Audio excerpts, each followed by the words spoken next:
민변 광주 전남지부에는 사람이 있습니다. 1명의 간사와 56명의 변호사.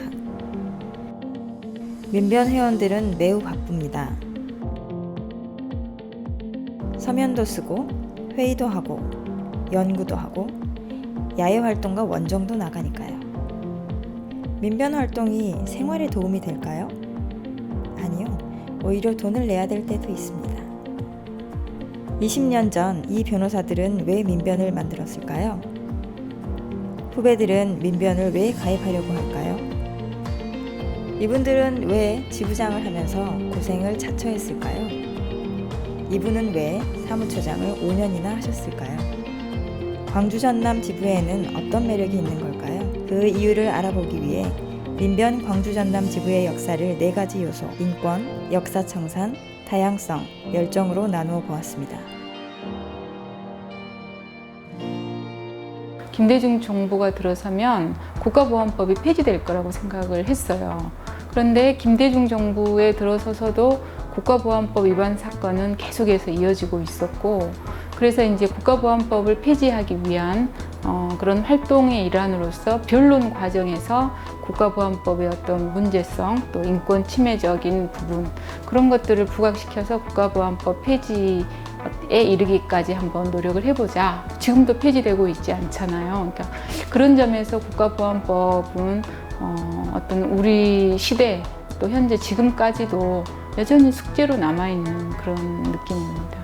저한테는 소록도 한센 병력자들 관련된 사건, 그 사건은 아주 마무리가 잘 됐어요, 전체적으로. 근데 이제 개인적으로는 그게 2004년경부터 시작을 해서 그 재판 준비하느라고 소록도를, 그것도 뭐 기록을 안 해놔서 모르겠는데 기억으로는 한 20번 가지 않았나 싶은데, 그리고 일본에 재판하러도 몇 번 가고 재판 준비하러 또 직접 재판하러, 결국은 소록도에 강제 격리됐던 분 플러스 육지의 여러 정착촌에 격리당했던 피해자들 420명 정도, 그분들이 그런 일본 정부로부터 보상을 받았고, 그때 제가 이제 갔던 그 집에서 할머니가 이제 그 당시 상황을 쭉 다 이야기해 주는 거예요. 그러면 일본인 변호사 하나하나 메모를 다 해가면서 이렇게 하는데, 그분께서 갑자기 그 할머니를 향해서 무릎을 딱 꿇는 거예요. 그러면서 그 할머니에게 일본말로 이렇게 하고 통역을 하는데, 그 할머니께 그 과거에 일본인이, 그러니까 자기 나라죠, 일본, 그리고 일본인이 저질렀던 이 잘못에 대해서 자기가 오늘 이 자리를 빌어서 대신 사과드립니다. 그 변호사가 그다음 그렇게 취했던 행동이 너무나 같은 변호사로서 내가 너무 부족하구나, 저렇게 나도 할 수 있었을까 하는 생각이 들면 그건 하루아침에 되지 않을 것 같아요. 뭐냐면 5.18 당시의 사진들, 항쟁 당시의 사진들 일일이 보니 그 사람들이 실제로 현재 북한 고위직에 있는 사람들과 동일입니다. 근데 그 무렵에 제가 이제 5.18 민변, 아마 그때는 부집장이었을 거예요, 하면서 5.18 왜곡이 상당히 심각해진 상황에 이르렀고, 그리고 이 지만원의 이러한 행태에 대해서 뭔가 좀 이걸 제동을 걸 만한 여지가 없나 했을 때, 그 무렵에 제가 이제 아마 5.18 재단 쪽에 당시 김양래 상임이사라는 서로 머리를 맞대고 있는데, 거기서 좀 아이디어를 하나 생각이 난 게 그거였어요.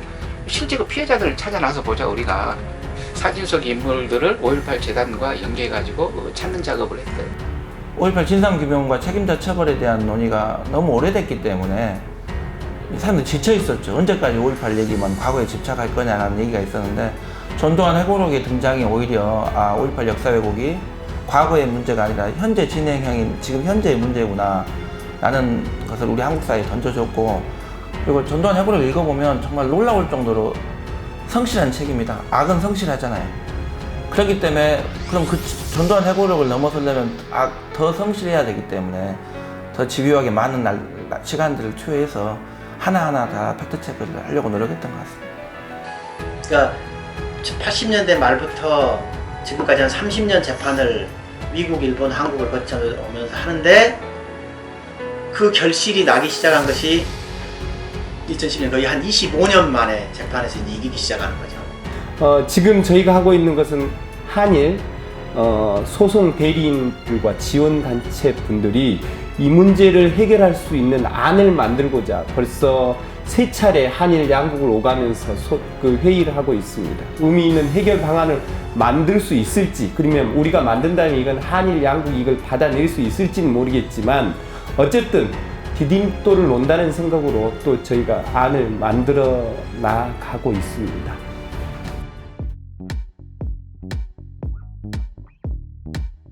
저는 그거 하면서 가슴이 되게 뜨거웠어요. 변호사로서 서면 쓰고 변론 쓰는 걸 떠나서 현장에서 몸으로 같이 그런 사회적 가치 그리고 소수자를 위해서 함께 했다라는 것 자체가 되게 뜻깊었고, 향후 더 많은 변호사님들이 그런 자리가 있다라면 꼭 같이 하고 싶은 그런 계기였던 것 같습니다. 원전에서 저희 집까지, 영광집까지 딱 20km 떨어져 있습니다. 뭐 원전 사고가 발생을 하면 다 퇴고해야 되는데 경계선 20km 정도 되는 걸로 알고 있는데, 그래서 원전 문제는 그냥 관심을 갖는 게 아니라 우리가 꼭 해결해야 될 문제라고 생각을 하고, 남의 일인데 내가 도와준다라는 게 아니라 자기 일이라 생각하고 내 일이라 생각을 하고 해결해 나가야 된다고 생각합니다. 네, 선배 변호사님들은 주로 시국 사건이나 그런 시대적인 상황에 맞는 과거사 청산 사건이라던가 그런 것들을 많이 해오신 것 같아요.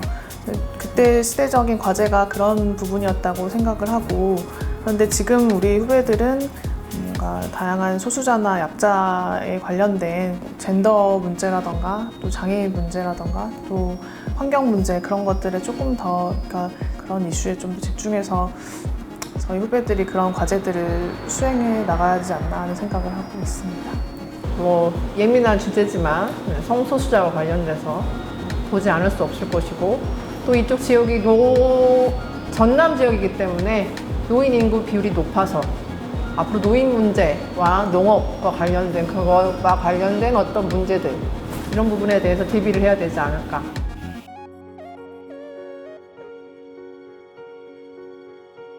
민변 활동을 고생이라고 생각한 적은 한 번도 없어요. 자부심이 느껴지는 그런 일들이 민변에서는 많았거든요. 그래서 즐겁죠.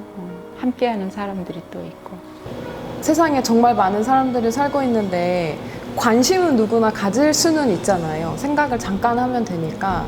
근데 그거를 행동하고 같이 이야기하고 뭔가를 실행하고 하는 건 되게 어렵잖아요.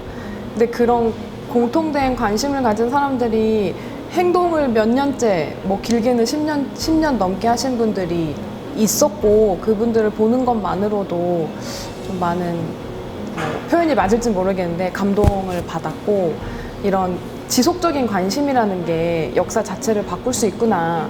사실 그걸 가장 크게 느꼈어요. 제가 맡는 사건들의 의뢰인이라고 할까요? 당사자분들이 고통을 받았거나 고통을 겪고 있거나 앞으로 그 고통을 가지고 살아가야 하는 분들이 많으세요.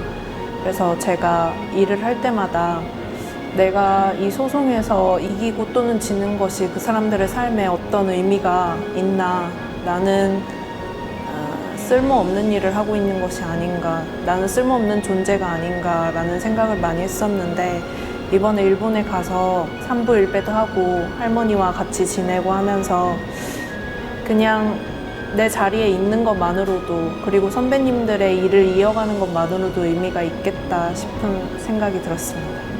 예전에 이제 대학 때 어떤 학생운동의 영향일 수도 있는데, 뭔가 이제 뜻을 같이 하는 사람들 모임은 좀 나와 같다, 이런 생각. 그래서 가급적 잘 보듬어주고 챙겨주고 함께 가야 할 사람으로 그렇게 자연스럽게 생각하면서 살아왔던 것 같아요.